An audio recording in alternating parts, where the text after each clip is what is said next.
Knows what's gonna happen, so release dates are subject to change. Still, there is a lot to look forward to, so let's get started off with number 25. Super Mario Bros. Wonder is coming for Nintendo Switch, and this is the next big 2D Mario game with 3D graphics, and it looks pretty out of this world. I like the modern 2D Mario games, but I think they've needed a refresh for a while, and it seems like Nintendo is definitely going there. We've seen a lot of weird, crazy mechanics highlighted in the trailer, from weird, creepy, long Mario, to Mario turning into an elephant, to all different types of new enemies and environments, and just stuff we haven't seen in a Mario game, where it seems like some of the design and also some of the visuals and like the creativity are really being turned on their head. And we love a Mario shake-up. There's always something. There's always a new angle, and we're curious to see like what this one really truly is. And thankfully, we get to find out when this releases October 20th. Now, next over at number 24, we have Stalker 2 Heart of Chernobyl. We've talked about this one a lot already, but this game hopefully finally releases this year after a long development cycle. And I think it deserves all the time in the world because it's like the follow-up to the classic Stalker series. One that, for PC players, kind of birthed a new genre or subgenre. These games are incredibly unique. It's not just a first-person post-apocalyptic survival shooter. It's just got a different feel, a different vibe to it. It's a little brainier, and it seems like those elements are carrying over to Stalker 2 here, with a lot of investigation, scientific elements, discovering and really figuring out anomalies, as well as, of course, just shooting bad guys and gun customization and all that stuff. This one has a ton of potential, and as of right now, it's slated for December. Now, next over at number 23, we have Bomb Rush Cyberpunk. This is like the spiritual successor to the Jet Set games. Jet Set Radio, stuff like that, and we couldn't be more excited because look at this thing. If you're a gamer from like the early Xbox days or the Sega Dreamcast days, you know what this is about. They know what they're doing here. And not even just as like a nostalgic throwback type of thing, like this is a genre, this is a type of game that we don't get a lot of today, so this releasing could actually feel pretty fresh and new to younger players or players who never experienced this type of awesome game. This is releasing August 18th. Next over at number 22, we have Payday 3. This was recently announced, and as of right now, details are still pretty scant on it, but there's been a new Payday in the works for a while, and it seems like this year we're finally going to be playing it. We know it takes place in New York. The legendary Payday crew is kind of back in action after retirement. Something pulls them back in, and you're doing crime heisting Payday stuff cooperatively with friends, getting apparently more loot, more money this time around, and bigger levels. The New York levels that we have seen highlighted, there is some gameplay floating around out there. Seems really cool. There really isn't an online shooter like the Payday series, so we're curious to see what they do with this one. They're selling it at a lower price, which is pretty cool, and it's dropping September 21st, 2023. Now, next over at number 21, we have the new Alone in the Dark game. This is kind of like a reimagining of the original game with Edward Carnby and everything like that. And David Harbour is in it, which I'm not really like the, oh cool, a celebrity is in a game type of person, but I still don't think we've really seen David Harbour utilized properly after Stranger Things, and, you know, this could maybe be a good opportunity. Regardless of who's in it, it looks like Alone in the Dark, but for this new generation with a little bit more of like an over-the-shoulder Resident Evil remake type of control scheme, combat, lots of puzzles, haunted houses, the stuff you'd expect. Still, from right now, this one could go either way, but as a horror game fan, I'm still looking forward to checking it out, seeing what's up, and it's releasing at the perfect time of year, October 25th, 2023.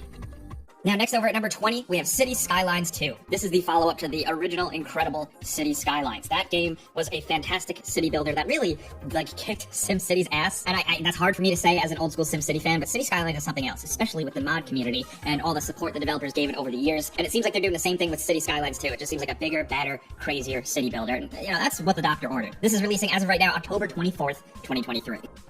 Next over at number 19, we have Avatar, Frontiers of Pandora. The Avatar franchise is absolutely huge. Even though some people make fun of it, it is one of the bigger, more popular franchises for a reason, and it's ripe for a video game. I mean, it practically is a video game. So this totally makes sense, and what Ubisoft is essentially doing here is applying some of their Far Cry first-person shooter open world stuff to Avatar. You play as a Na'vi who was born on the planet, but was ripped away from their homeworld and trained as a soldier, and then escapes and goes back to rediscovering their roots. So essentially that means you are a native Na'vi who knows how to use a gun, because then it wouldn't be a video game or an Avatar thing. So you're using guns, you're also using your bow, you're embracing your abilities as a Na'vi, you're running faster, you're jumping higher, and you're also riding mounts. You're flying through the air, you're riding across the plains of this new territory of Pandora we haven't seen before, and it seems like this could be pretty cool. Pandora is just a cool planet, and I would like to experience it. Very curious to see how Ubisoft actually handles this whole thing. I mean, Ubisoft has received a lot of rightful criticism in the past, but the tactical blue native alien people are cool. So we get to experience this game seemingly December 7th, 2023. It's going to be the last big game of the year, if that release date sticks, of course.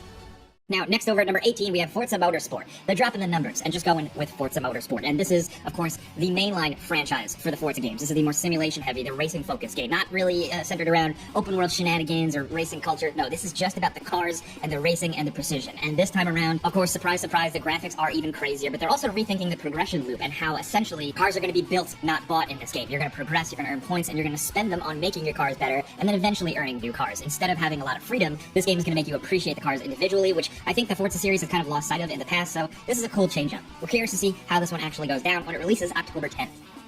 Next over at number 17, we have Super Mario RPG. Nintendo is really going buck wild this year, but they are also very much doing a remake, re-release type thing, which, love it or hate it, this seems like a good one. It's for the original Super Nintendo Super Mario RPG, an incredibly unique game from Nintendo, and now it's got a completely new coat of paint. It looks absolutely gorgeous. It seems like they're sticking to the gameplay fundamentals, but not enough people experience this one, so this is going to feel completely new to a lot of people, and we hope it's successful, because we'd love to see more Mario RPG-style games. I mean, it's been a minute. And that is dropping on November 17th, 2023. Now, next over at number 16, we have Remnant 2. Remnant from the Ashes was great, and Remnant 2 seems to really be running with that. Better melee, more guns, more character customization, and, most importantly, more randomly generated scenarios and encounters. These games are a blast to play alone, but really with friends. If you like a good third-person shooter that's kind of endlessly replayable, and you didn't experience the first one, you should keep your eyes on this one, because, again, the characters, the building, but also some really cool monster and boss and world designs. We think this could definitely be a big one. Now, next over at number 15, we have Cyberpunk Phantom Liberty. This is the big expansion for Cyberpunk 2077. Yes, Cyberpunk 2077 had a rough launch, and the developers took a long time fixing it, but now the game is solid, and we're getting a big, proper expansion for it. A new bit of story in a new region called Dogtown, new characters, more stuff for V to deal with, but also totally overhauled system mechanics, RPG mechanics, gameplay enhancements. We're excited to see how big of a deal this one actually is. It's releasing September 26th, 2023. Next over at number 14, if you're looking for a bit of a throwback, we have Sea of Stars. This is an old-school style, turn-based RPG. It is clearly wearing its influences on its sleeve. If you grew up in the 90s, chances are you probably played an RPG like this, and they know what they're doing here. Incredible art, great monster, creature designs, world designs, incredible music from what we've heard so far, and it's from the people who made The Messenger, so I think it's safe to say they know what they're doing, especially in the old-school realm. I definitely trust them. We'll have to judge the final product, though, when it releases August 29th. Now, next over at number 13, we have Lords of the Fallen. This is a follow-up to the Lords of the Fallen from a few years ago, the Souls-like game that was really good, but, didn't really change the world or anything. This one, though, looks absolutely crazy. It looks like they're going buck wild this time around with crazy monsters, cool lore, over-the-top characters, and, I've said this phrase already in this video, but I'm gonna waste it again. This seems like what the doctor ordered. This game looks like they took the original, and they made it like a heavy metal album cover, and I'm okay with that. No notes. And as of right now, Lords of the Fallen is releasing October 13th. Now, next over at number 12, we have Assassin's Creed Mirage. This is the one that's billed as kind of like a throwback to the original games, the Altair, Ezio-style games, because it's centered around essentially one city and a surrounding area, and it's got social stealth, single assassination missions, and simple parkour. It's not an endlessly vast, huge open-world RPG like the more recent Odyssey or Valhalla. This is going a little bit back to basics. Now, I'm curious to see if it can do anything with that formula and, shake it up a little bit and make a reason for it existing other than just, hey, all you weirdos who still like the original Assassin's Creeds, we just want your money again. I will admit I am one of those people. By bringing it back to basics, I think this has the potential to be like a good shake-up for the franchise, especially for specific types of fans like us, but we'll have to see for sure when the final product releases. It's dropping this fall, October 12th. Now, next over at number 11, we have the Texas Chainsaw Massacre. This is another horror movie franchise centered around an asymmetrical multiplayer game where you're playing as the gross, creepy family, and you're also playing as the survivors trying to get out of the house and the surrounding fields. And it seems like they're going pretty crazy with this one because the level of detail, the way the house, the way the atmosphere has really been recreated, it seems cool. But then you're just going to be running around doing multiplayer stuff, so we really hope that the tension can still be there. I know Texas Chainsaw movie fans have had it rough. We've certainly had our ups and downs, and we're really hoping that this game can truly tap the potential of the original greatness of this series, because frankly, it's been a minute. And this game is releasing, as of right now, August 18th. Next over at number 10, we have Immortals of Avium. This one is a pretty simple pitch. Picture like a cinematic, crazy, action-packed Call of Duty campaign, first-person shooting, all that, but instead of guns and tactical soldiers, you're actually like elite tactical wizards in a fantasy world. Yeah, I think that's actually pretty cool. And Immortals of Avium is hand magic blasting. It's a first-person shooter where you're throwing magic balls at people, and essentially, it's more of a shooter than you'd expect. You have ultimate abilities, you have all this crazy stuff, but a lot of your magic types are essentially machine gun, pistol, shotgun blast, but magic. Along with that, we've seen crazy levels, over-the-top battles and stuff, and an emphasis on story and cutscenes. Now, it's very jam-packed with new lore that these game developers made up, and it just, to me, feels kind of like a throwback to the mid-early 2000s when a bunch of those, middle-tier games were coming out that were really creative and really exciting. We don't know if Immortals of Avium can, reach those heights, but this development studio, a newer studio, is giving this a shot, and it's being published under the EA Originals banner, and they've been making some good choices lately, so we're excited to run through this one, shoot some bad guys and dragons with magic, and see what's up. This is releasing at the end of the summer, August 22nd. Next over at number 9, we have Exoprimal. This is Capcom's kind of multiplayer shooter thing where it's mechs fighting off against hordes of dinosaurs that are raining from the sky. I don't really have anything else. I don't really have any notes here. That seems like a good idea. I don't really have, it's just good old-fashioned dumb video game ideas that we need more of. Is it gonna stick with multiplayer players? I don't know, but Capcom is crazy enough to try, and we'll see it July 14th.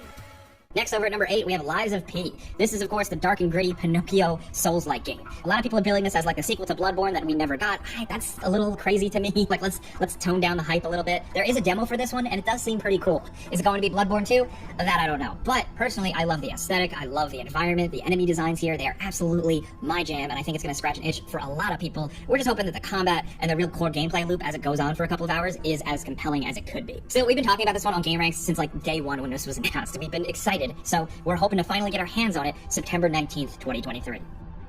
Next over at number 7, we have Alan Wake 2. Alan Wake 2 is going a lot crazier. They're going full survival horror this time around, which is absolutely perfect for this series. It looks like it plays and controls very much like a Resident Evil 2 remake or Resident Evil 4 or something like that, and it's a lot of shooting bad guys with the flashlight type of stuff from the original Alan Wake, but just seemingly way better feeling, but also with a big emphasis on detective work and solving mysteries. You're going to be playing as two characters, Alan Wake and Saga, jumping around, doing investigations, and how this plot will kind of weave its way through things. I am really excited to see, because that's where Remedy really excels, is the storytelling department. Hopefully it's good, and hopefully it's the perfect spooky fall game, because it's releasing October 17th, 2023. Now, next over at number 6, we have RoboCop Rogue City. This is a first-person shooter RoboCop game featuring the voice of Peter Weller, the original RoboCop. It's from the developers behind the more recent Terminator game from a couple of years back that wasn't perfect. It was a smaller budget, but it kind of understood the franchise, and now they're taking on RoboCop, and I'm trying to resist here as a diehard, insane RoboCop fan. I am going to be extremely picky with this one, so I'm just going to set that aside. What we do have here is kind of like a slow-paced, heavy-duty first-person shooter where you can also go around as RoboCop, talking to perps, interrogating them, asking them questions, making different choices. There's potential here. I mean, as a RoboCop fan, of course I'm going to say that. There's always potential with RoboCop, but it's been a while since we had a good video game featuring this guy. And this one, whether it's good or not, is releasing September 2023. Now, next over at number 5, we have Marvel's Spider-Man 2. We've finally seen this one heavily detailed, and you're switching between Peter and Miles in real time, going on adventures through a bigger New York City with an expanded Queens and Brooklyn, which I think is incredibly exciting because we haven't seen those games really represented well in video games in a minute, not to mention Insomniac's world building. But then, of course, it's symbiote Peter Parker. So there's a lot of ramifications for that from a combat and story perspective. And, of course, Venom is one of the big bads, as well as Kraven the Hunter. Kraven's also getting a movie. That doesn't look very good, but Kraven in this game looks awesome. I'm a Spider-Man fanboy. I would put this one at number 1, but I don't make the rules here. We really like the Insomniac Spider-Man games, so we're hoping this one just kind of continues that train, keeps it rolling. It's releasing October 20th, 2023. Next over at number 4, we have something a little different. It's Atlas Fallen. This is another game that, to me, feels kind of like a throwback to something from mid-2000s, something like a Darksiders style game, because it's like this cool, open-world, magical fantasy adventure with badass combat and big monster slaying and cool-looking, edgy characters and surfing on sand. We got to play a little bit of this a couple of months back, and we're not sure about it yet, but I think it's worth keeping an eye on, or at least considering to give a shot to a game that's just completely new intellectual property. It's not a sequel, it's not a remake or anything, it's just a new adventure in a new world, so you can't help but root for that. Atlas Fallen is releasing August 10th, 2023. Now, next over at number 3, we have Mortal Kombat 1. This thing looks absolutely insane. As trailers and character reveals start to really trickle out, we get to see what NetherRealm is really doing here. This is a kind of rebooted, but also remixed Mortal Kombat world. We've gotten a story arc of like a whole adventure with the classic Mortal Kombat characters for a while now, so things have kind of completely been reset by Fire God Liu Kang after the crazy events of the last game, and he's crafted this new universe which features classic characters in totally new interpretations and situations and alliances. It seems like it's going to make for some crazy things. It reminds me of a comic book with how they're just playing fast and loose with changing everything around just to keep it fresh and interesting. It's either going to piss off fans or thoroughly entertain them. But regardless, the combat looks awesome. You know, using cameos and other players to jump in and help you, as well as crazy new over-the-top aerial combos and lots of gore that we can't show or this video is going to get taken down. It's that crazy. But as of right now, it's releasing September 19th, 2023. Now, next over at number 2, it wouldn't be a list without a From Software game, but it's a different one. It's Armored Core 6 Fires of Rubicon. From Software is going back to their roots here, and they're just making a new mech game. This is something that they used to do, and Fires of Rubicon is going to bring big battles, big arenas, faster-paced combat, and lots of mech customization. A lot of this stuff, it's not that deep. It's just a solid, compelling mech game. That's why people really love this franchise and are excited to see it come back. But now, with From Software's chops, with art design, beautiful imagery, sound design, combat. I think this has the potential to be really, really cool and definitely bring on some new fans for this old franchise. It's dropping August 25th, 2023. Now, next over at number 1, the big one, the big question mark, Starfield. This is Bethesda's next big game. We personally here at Gamerz think it's very interesting, specifically because it's the first time they're not just making a new Elder Scrolls or a Fallout in a while. Games take so long to make, and they've been making the same thing for many years. So for them to set out and try something new and really make something that they want to make, we definitely want to see what this is about. A lot of people were building in a Skyrim in space. Some people say, I don't want that. Some people think that sounds like the perfect recipe. This game has a lot. They're throwing the kitchen sink at you. Full adventures, multiple explorable planets, big cities.